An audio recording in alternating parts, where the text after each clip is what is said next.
अब्बू मैं स्कूल जा रही हूँ, अल्लाह हाफिज। जाओ बेटी, खूब मन लगा कर पढ़ो, अल्लाह हाफिज। शिफा, ओ शिफा, अरे रुक तो जा जरा। ये ले तेरे खाने का डिब्बा, आज फिर भूले जा रही थी। ओ शुक्रिया मेरी अम्मी, अच्छा हुआ जो आपने याद दिला दिया, वरना कल की तरह फिर से भूखे रहना पड़ता मुझे। अब मैं चलती हूँ, अल्लाह हाफिज अम्मी। इतना कहकर शिफा अपने स्कूल चली जाती है। शिफा के अब्बू उस्मान एक गरीब किसान थे, हालांकि वो बहुत ईमानदार थे, इतने कि उसकी ईमानदारी का पूरे गांव में चर्चा था। गरीब होने के बावजूद उन्होंने हमेशा शिफा को पढ़ाया लिखाया। शिफा भी एक होशियार लड़की थी। वो गांव के सरकारी स्कूल में पढ़ती थी और हर साल सबसे अच्छे नंबर लाकर पास होती थी। सभी बच्चे ध्यान से मेरी बात सुनो, कल सभी बच्चों को अपने अपने घर से किसी न किसी बड़े को लेकर आना है। माता पिता आ सके तो सबसे बढ़िया, कल तुम लोगों का रिजल्ट बताया जाएगा, ठीक है? अगले दिन शिफा अपने अब्बू को साथ लेकर स्कूल जाती है और फिर कक्षा 8 में टॉप किया है शिफा ने, शाबाश बेटा, आगे आओ। शिफा स्टेज पर जाती है। हमें वाकई शिफा जैसे बच्चों की जरूरत है। यह हर साल अपनी क्लास में फर्स्ट आती है। मैं धन्यवाद देता हूँ इस होनहार बच्ची के पिता उस्मान भाई को। शिफा की इस कामयाबी के पीछे इनकी कितनी मेहनत है, ये बात मैं अच्छे से जानता हूँ। प्रिंसिपल सर की बात सुनकर उस्मान का सीना गर्व से चौड़ा हो जाता है, साथ ही उनकी आंखों में खुशी के आंसू भी आ जाते हैं। और घर पहुंचने के बाद, ज़ैनब भाई दिल खुश कर दिया बिटिया ने। हमारी बिटिया है ही इतनी अच्छी, अल्लाह हर बुरी नजर से बचाए हमारी बच्ची को। पता है ज़ैनब, अब तक गांव भर में मुझे सब मेरे नाम से जानते थे, लेकिन अब जब शिफा की वजह से मेरी पहचान होती है ना, तो दिल को बड़ा सुकून मिलता है। अब तो बस अल्लाह से यही दुआ है कि हमारी शिफा का हर ख्वाब पूरा हो और बड़ी होकर वो जो बनना चाहती है वो बन सके। आमीन। आप देखिएगा ऐसा जरूर होगा। वक्त अपनी रफ्तार से बीत रहा था और एक दिन कुछ ऐसा हुआ जिसने सब कुछ बदल कर रख दिया। स्कूल से घर लौटते हुए शिफा को एक गाड़ी ने टक्कर मार दी। इस हादसे में शिफा ने अपनी दोनों आंखों की रोशनी खो दी। ये हादसा सिर्फ शिफा पर ही नहीं बल्कि उसके पूरे परिवार पर कहर बनकर टूटा था। शिफा से जुड़े उसके अब्बू और अम्मी के सपने भी टूट गए थे और खुद शिफा भी पूरी तरह से टूट गई थी। अब्बू मुझे माफ कर दीजिए, मैं हार गई, अब मैं कुछ नहीं बन पाऊंगी, मैं किसी लायक नहीं रही। अब्बू। नहीं मेरी बच्ची, ऐसे हिम्मत नहीं हारते, अल्लाह पर भरोसा रखो, वो सब ठीक करेंगे। इस बात का शुक्र करो कि इतने खतरनाक हादसे के बाद भी तुम हमारे साथ हो। नहीं अब्बू, अब मेरे जिंदा रहने का क्या मतलब है, जब कुछ देख ही नहीं सकती तो जीकर क्या करूंगी मैं। वक्त बीत रहा था और शिफा वक्त के साथ और भी ज्यादा नाउम्मीद होती जा रही थी। वो खुद पर से भरोसा पूरी तरह से खो चुकी थी। दूसरी तरफ शिफा के इलाज पर खर्च की वजह से घर की माली हालत भी पहले से बदतर हो गई थी। उस्मान ने खेती बाड़ी के साथ साथ शहर जाकर मजदूरी करना भी शुरू कर दिया और फिर एक दिन शहर से घर लौटते हुए, अरे ये किसका बैग है? अब खोल कर देखता हूँ, शायद जिसका है ये उसकी कोई पहचान मिल जाए। उस्मान उस बैग को उठाकर खोलता है तो उसे अपनी आंखों पर यकीन नहीं होता। उस बैग के अंदर सोने चांदी के ढेर सारे गहने भरे हुए थे। या खुदा, कितनी मेहनत से ये सब जोड़ा होगा किसी ने, पर इसके अंदर तो ऐसा कुछ भी नहीं जिससे इसके मालिक के बारे में कुछ पता चल सके। लेकिन जो भी हो, मुझे उसे ढूंढना ही होगा जिसका ये बैग है। कितना परेशान होगा वो। इतना सारा सोना और चांदी उस्मान ने पहली बार देखा था और फिलहाल उसकी माली हालत भी बहुत ज्यादा खराब थी। लेकिन उस्मान अल्लाह की इबादत करने वाला बंदा था। उसके मन में एक पल को भी लालच नहीं आया और वो उस बैग के मालिक को ढूंढने की उम्मीद में आगे बढ़ने लगा। तभी कुछ दूरी पर उस्मान को एक बूढ़ा आदमी दिखाई दिया जो रास्ते पर कुछ ढूंढ रहा था और बहुत परेशान दिख रहा था। अस्सलाम वालेकुम, आप कुछ ढूंढ रहे हैं क्या? कुछ खो गया है क्या? वालेकुम अस्सलाम बेटा, मेरा एक बैग था, वो कहीं गिर गया है, उसमें बहुत सारे जी कहीं ये तो आपका बैग नहीं है? अरे हाँ, अब यही तो है, शुक्र है अल्लाह का, ये मुझे वापस मिल गया। बूढ़े आदमी ने फौरन अपना बैग खोलकर देखा। उसने पाया कि बैग में सब कुछ सही सलामत है और कुछ भी गायब नहीं था। ये देखकर बूढ़े आदमी ने चैन की सांस ली और फिर, बेटा तुम जैसे फरिश्ते आज भी मिलते हैं, ये मैंने नहीं सोचा था। इस बैग को लौटाकर तुमने साबित कर दिया कि अब भी इंसानियत बाकी है इस जहां में जिसे तुम जैसे अल्लाह के बंदे कायम रखे हुए हैं। जी ऐसा कुछ नहीं, मैंने तो बस वही किया जो मेरे ईमान ने मुझसे कहा।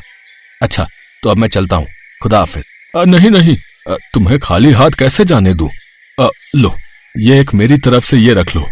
देखो मना मत करना, अपनी नेक दिली का स्वभाव समझ कर रख लो। उस बूढ़े आदमी ने कुछ पैसे उस्मान की तरफ बड़े ही प्यार से बढ़ाए थे, जो वाकई काफी ज्यादा थे। उस्मान के काफी मना करने पर भी बूढ़े आदमी ने वो पैसे उस्मान को पकड़ा ही दिए। और सच ये था कि वाकई उन पैसों से उस्मान की बहुत मदद हो गई। शिफा के इलाज के लिए लिया हुआ सारा उधार चुक गया और उसके बाद भी कुछ पैसे बच गए। अब उस्मान जब भी शहर जाता तो रास्ते में कई बार उन बूढ़े बाबा से उसकी मुलाकात हो ही जाती थी। और फिर एक दिन, उस्मान बेटा तुम मेरे घर आओ, तुम्हारे खानदान से मिलने का बड़ा मन है। ऐसा करो बकरीद की दावत मेरे घर पर करो, ठीक है ना? मैं आऊंगा बाबा, पर पहले आपको मेरे घर आना होगा। ईद की नमाज हम साथ में पढ़ेंगे और फिर आपके घर भी चलेंगे। ठीक है, जैसी तुम्हारी मर्जी।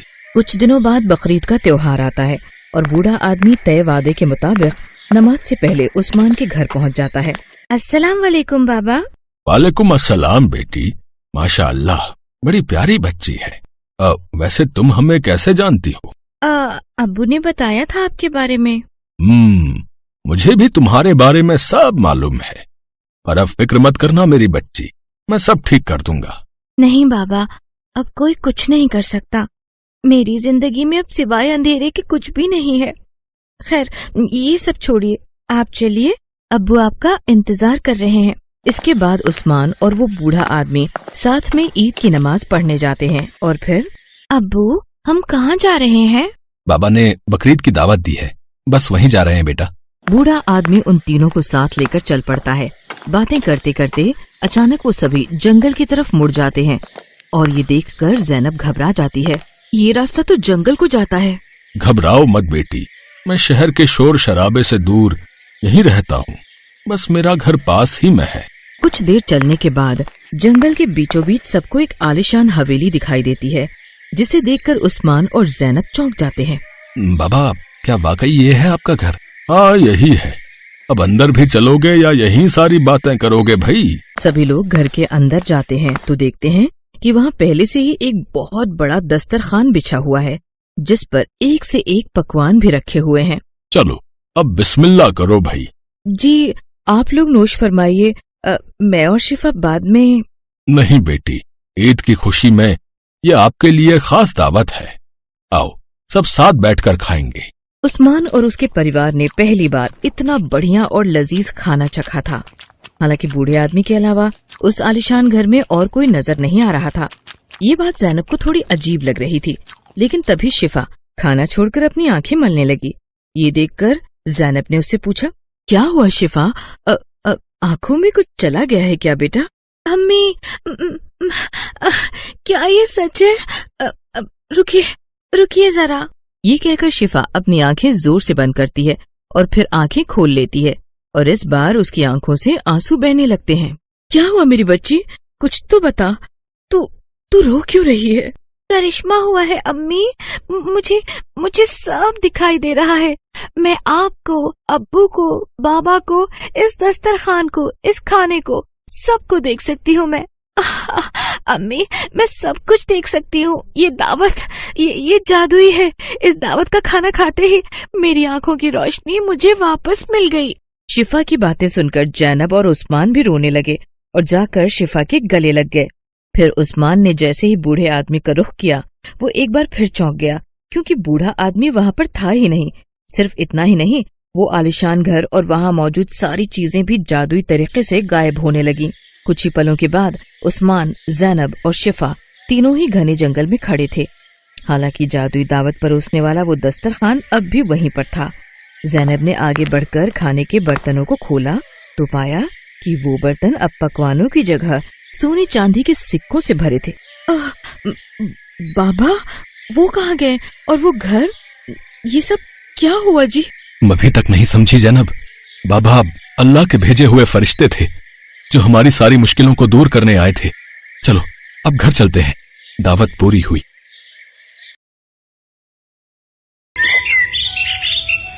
ये कहानी है निखत और उसके बेटे अली की।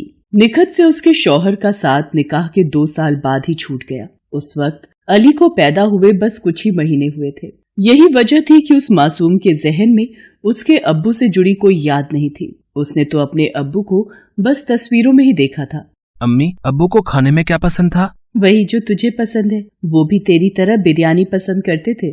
अच्छा, फिर तो वो आपसे हर रोज बिरयानी बनाने को बोलते होंगे, जैसे मैं बोलता हूँ। नहीं, वो मुझसे नहीं कहते थे, बल्कि वो तो खुद हर रोज बिरयानी बनाया करते थे। खुद भी खाते थे और सबको खिलाते थे। क्या मतलब, अब्बू को खाना बनाने का शौक था क्या?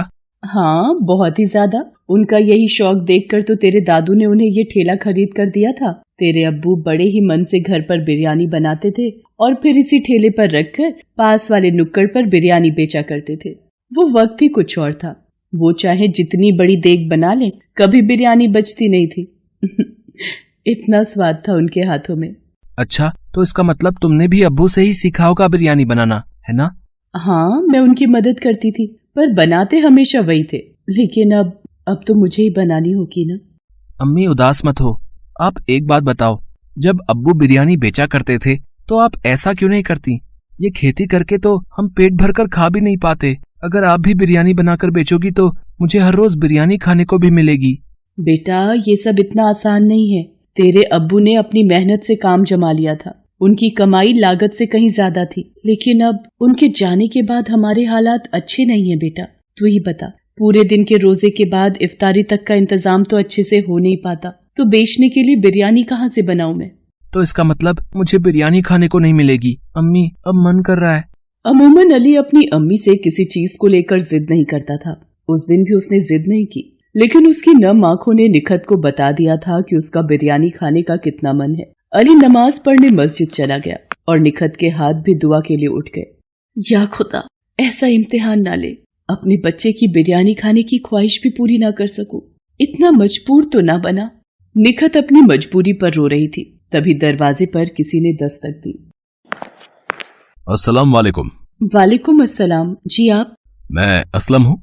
आपके पड़ोस में जो खान साहब रहते हैं, मैं उनका रिश्तेदार हूँ। कुछ काम से आया था, पर यहाँ तो ताला लगा हुआ है। आपको कुछ पता है क्या? जी खान साहब, वो तो अब यहाँ नहीं रहते। पिछले महीने शहर चले गए। यहाँ का मकान भी बेचने वाले हैं शायद। आपको बताया नहीं उन्होंने? वो दरअसल मुझसे खान साहब का फोन नंबर कहीं गुम हो गया, इसलिए बात नहीं हो सकी। लेकिन ये तो गड़बड़ हो गई। खान साहब से जरूरी काम तो था ही। सोचा था कि इफ्तार और मगरिब की नमाज भी उनकी यहाँ ही पढ़ लूंगा, पर अब कैसे होगा? कुछ ही देर में इफ्तार का वक्त हो जाएगा। अब यहाँ आसपास कोई ढाबा या होटल वगैरह है क्या? जी नहीं, यहाँ तो ऐसा कुछ भी नहीं है। बस राशन और गोश्त की दुकान ही है। ये तो मुसीबत हो गई। अब क्या किया जाए? देखिए भाईजान, अगर आप मुझे गलत ना समझे तो मैं आपसे कुछ कहूँ। हाँ, कहिए ना। ये मेरी बदनसीबी ही है कि मैं चाहकर भी आपको इफ्तार का न्योता नहीं दे पा रही हूँ। असल में मेरी माली हालत मुझे इसकी इजाजत नहीं दे रही। तो अगर आप मेरी कुछ मदद कर दें तो मैं भी आपकी मदद कर सकती हूँ। असलम को निखत की बात समझ आ गई थी। उसने फौरन अपनी जेब से कुछ पैसे निकालकर निखत की तरफ बढ़ा दिए और बोला, ये लो बहन, इतने में हो जाएगा ना? जी भाईजान, बहुत अच्छे से हो जाएगा। बहुत बहुत शुक्रिया आपका। अरे नहीं, शुक्रिया तो मुझे आपको कहना चाहिए। मैं ऐसा करता हूँ, यहीं बाहर इंतजार करता हूँ। अगर आपको कुछ मदद चाहिए हो तो बताइएगा। नहीं, मैं सब कर लूंगी, आप आराम करें। इसी के साथ असलम निखत के घर के बाहर ही एक पेड़ की छांव में बैठ जाता है और निखत फौरन इफ्तार की तैयारी में लग जाती है। ये तो काफी पैसे हैं, इनमें तो इफ्तार के साथ साथ बिरयानी भी बन जाएगी। या अल्लाह, आज मेरा बच्चा बिरयानी खाएगा, जरूर खाएगा। निखत फौरन जाकर पास की दुकान से राशन और गोश्त खरीद कर ले आती है, साथ ही इफ्तारी के लिए कुछ फल भी। फिर उसने बड़े ही मन से बिरयानी बनाई, ठीक वैसे जैसे अब्बास बनाया करता था। कुछ ही देर में अली घर वापस आ गया। अम्मी, आप बिरयानी बना रही हो क्या? सच में? इतनी बढ़िया खुशबू। अम्मी बताओ ना, ये बिरयानी की खुशबू ही है ना? हाँ, बिरयानी ही है। तेरा इतना मन था खाने का तो बना दी मैंने। लेकिन अम्मी, ये सामान कहाँ से आया? निखत अली को सब कुछ बताती है। अली फौरन जाकर असलम से मिलता है और उसे शुक्रिया कहता है। फिर शाम के वक्त सभी एक साथ इफ्तार करते हैं। अच्छा बहन, अब चलता हूँ। इफ्तार के लिए बहुत बहुत शुक्रिया। रुकिए भाईजान, मैंने बिरयानी बनाई है। आपने जो पैसे दिए थे उन्हीं से इफ्तार का इंतजाम भी हो गया और बिरयानी का भी, वो भी खाकर जाइए। नहीं नहीं बहन, अभी तो इफ्तारी की है, मैं खाना कुछ देर रुक कर खाता हूँ। भाईजान थोड़ी सी चख तो लीजिए। अच्छा ठीक है, चखने भर को ले आइए फिर। निखत फौरन रसोई में जाकर असलम और अली के लिए बिरयानी लेकर आती है। असलम जैसे ही बिरयानी का एक निवाला चखता है, उसके चेहरे के हाव भाव ही बदल जाते हैं। बहन, बिरयानी बहुत ही लजीज है, अब थोड़ी और मिलेगी क्या? हाँ अम्मी, मुझे भी और चाहिए। बस अभी लेकर आई। निखत खुशी खुशी असलम और अली दोनों को पेट भर बिरयानी खिलाती है। उसे ऐसा करने में बहुत ही खुशी हो रही थी। सोचा न था कि इतनी सारी बिरयानी खा जाऊंगा मैं। बहन सच में आपके हाथों में तो गजब का स्वाद है। मैंने बड़े से बड़े होटल में बिरयानी खाई है, लेकिन ऐसा स्वाद आज तक नहीं चखा। जी बहुत बहुत शुक्रिया भाईजान। असल में बिरयानी बनाने का ये खास तरीका मैंने अपने शौहर से सीखा है। उनका बिरयानी बनाने का ही काम था। उनकी बिरयानी उनके नाम बिका करती थी तब, अब्बास बिरयानी। अच्छा, मैंने खान साहब से इस नाम के बारे में बहुत सुना है। वो बहुत तारीफ किया करते थे आपके शौहर की और उनके हाथों के स्वाद की। वैसे हैं कहाँ आपके शौहर? कहीं बाहर गए हैं क्या? अब्बू बहुत दूर चले गए हैं, अल्लाह ताला ने उन्हें अपने पास बुला लिया। इतना कहकर अली अपनी अम्मी से लिपट कर रोने लगा। असलम को अब सारी बात समझ आ गई थी। फिर कुछ देर सोचने के बाद उसने अपने सूटकेस से पूरे 50,000 रुपए बाहर निकाले। ये लो बहन, ये रख लो। जी ये इतने सारे पैसे नहीं भाईजान, माफ करिए, पर मैं इन्हें नहीं ले सकती। पहले आपने जो मदद की वही मुझ पर और मेरे बच्चे पर बहुत बड़ा एहसान है आपका। अब मैं आपसे और कुछ नहीं ले सकती। ये तो आपको मुझे भाई बनाने से पहले सोचना चाहिए था। मैं ये पैसे इसलिए दे रहा हूँ ताकि आप अपने शोहर का रुका हुआ काम फिर से शुरू कर सको। वो वही है ना अब्बास भाई का मशहूर ठेला? ये ऐसे अच्छा नहीं लग रहा। ये पैसे रखो और इस ठेले को फिर से खुशगवार कर दो। मैं जल्द ही आऊंगा फिर से बिरयानी खाने। इतना कहकर असलम ने निखत के हाथों में वो पैसे रख दिए। निखत कुछ न बोल सकी, लेकिन उसकी आंखों से बहते आंसुओं में उसके जज्बात साफ झलक रहे थे। असलम वहाँ से चला गया, लेकिन निखत और अली को एक नई जिंदगी दे गया। निखत ने ठीक वैसा ही किया जैसा कि असलम ने उससे कहा था। पूरे रमजान रोजा रखने के बाद निखत ने ईद वाले दिन से बिरयानी बनाकर बेचने की शुरुआत की। उसके हाथों से बनी बिरयानी की खुशबू जल्दी ही सारे गांव को उसके पास खींच लाई।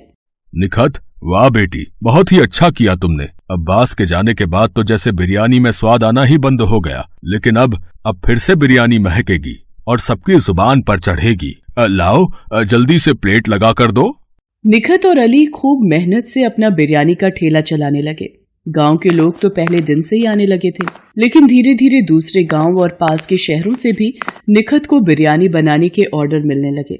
अब निखत और अली को किसी बात की कमी नहीं थी। उनके रहन सहन से लेकर खाना पीना सब बढ़िया हो गया और अब अली स्कूल जाकर पढ़ने भी लगा। निखत का ठेला जल्दी ही नामी होटल में बदल गया। अस्सलाम वालेकुम, कैसी हो बहन? अरे भाईजान आप? वालेकुम अस्सलाम। आइए, बाहर क्यों खड़े हैं, अंदर आइए। निखत के होटल को देखकर असलम को बहुत खुशी हो रही थी, साथ ही फक्र भी। बहन सच में मान गया आपको। इतने कम वक्त में आपने क्या से क्या कर दिखाया, वो भी इतनी छोटी सी रकम से। नहीं भाईजान, ना वो रकम छोटी थी और ना ही आपकी मदद। आपकी दुआ और अल्लाह ताला की नेमत से हुआ है ये सब। मैंने तो बस अपना काम किया है। आइए, बिरयानी तैयार है, आप नोश फरमाइए, मैं बस अभी आई। वाह बहन, बिल्कुल वही स्वाद और बेहतरीन। अल्लाह आपको ऐसी ही बरकत दे। शुक्रिया भाईजान। अब ये लीजिए, ये आपकी अमानत मैंने संभाल कर रखी हुई थी। ये क्या बहन? ये पैसे लौटाकर मुझे पराया मत करो। नहीं भाईजान, आप कभी पराये हो ही नहीं सकते। मैं ये पैसे आपको लौटा नहीं रही हूँ, बल्कि इसलिए दे रही हूँ ताकि इनकी मदद से आप फिर किसी बहन की जिंदगी बदल सके और अल्लाह की रहमत सब पर यूं ही बरसती रहे। असलम निखत की तरफ देखकर मुस्कुरा दिया और उन पैसों को लेकर फिर से निकल पड़ा किसी नई निखत और अली की तलाश में। हेलो दोस्तों, कैसे हैं आप सब? हमारी कहानियाँ देखने के लिए हमारे चैनल को सब्सक्राइब कीजिए और हाँ, बेल आइकॉन पर क्लिक करना मत भूलिएगा।